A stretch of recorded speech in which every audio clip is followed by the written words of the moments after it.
If I asked you who is a Hindu, you might think of a religion, a specific god, or a ritual.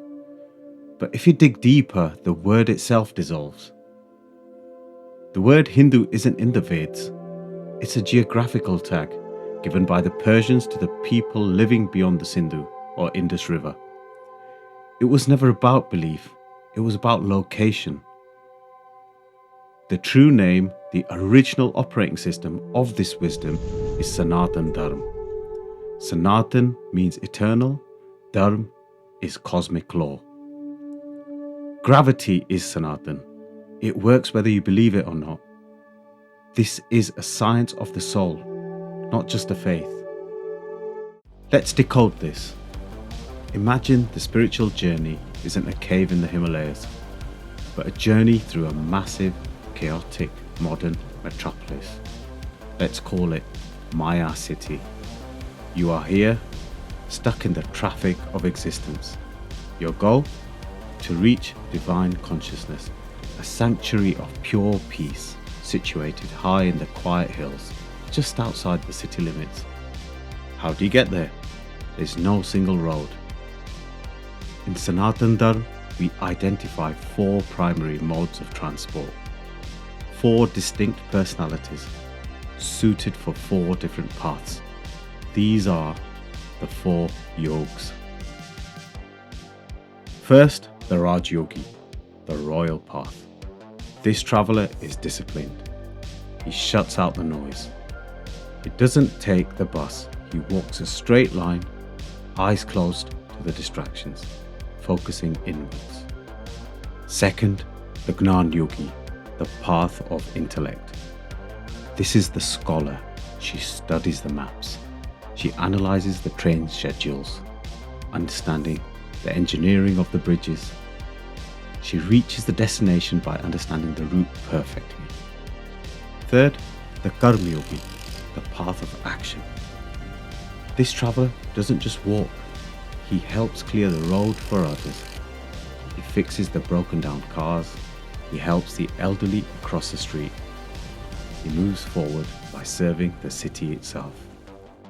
Fourth, the Bhakti Yogi, the path of devotion. This traveller trusts the driver implicitly. She gets into the car of the divine, puts on her headphones, sings the songs of love, and lets the destination pull her in. Surrender is her engine. And remember, you're not limited to just one. You can be a hybrid traveller. You might study the map like a Gnan Yogi in the morning, serve the city like a Karma Yogi in the afternoon, and ride with devotion like a Bhakti Yogi at night. Use whatever transport moves you closer to the goal. But the city is dangerous. There are distractions. The casino of greed, the nightclub of lust, the billboard of ego that tells you you are already the king. You can try to navigate alone, but you might end up driving in circles. This is why you need a guru. A genuine guru is a representative of the divine. They are a soul who has already tasted the nectar of God. In our city analogy, they are the satellite navigation system. They have driven this road before. They have the coordinates you lack. But be warned, there are fake gurus too. These are hustlers standing on the street corners. They will sell you a broken map or promise you a shortcut that leads to a dead end. Use your discernment. And remember, do not try to follow 4 different GPS systems at once. One says turn left, the other says stop. You won't move, you'll crash. Choose one trusted navigation system. Choose one guru. You can switch vehicles, but you cannot follow 4 different maps to the same destination. But here is the final secret. Sanatan Dharma isn't a closed system. It's an open source reality. These 4 paths are just the main highways. There are many more paths. Kriya, Hat, Mantra, Tantra.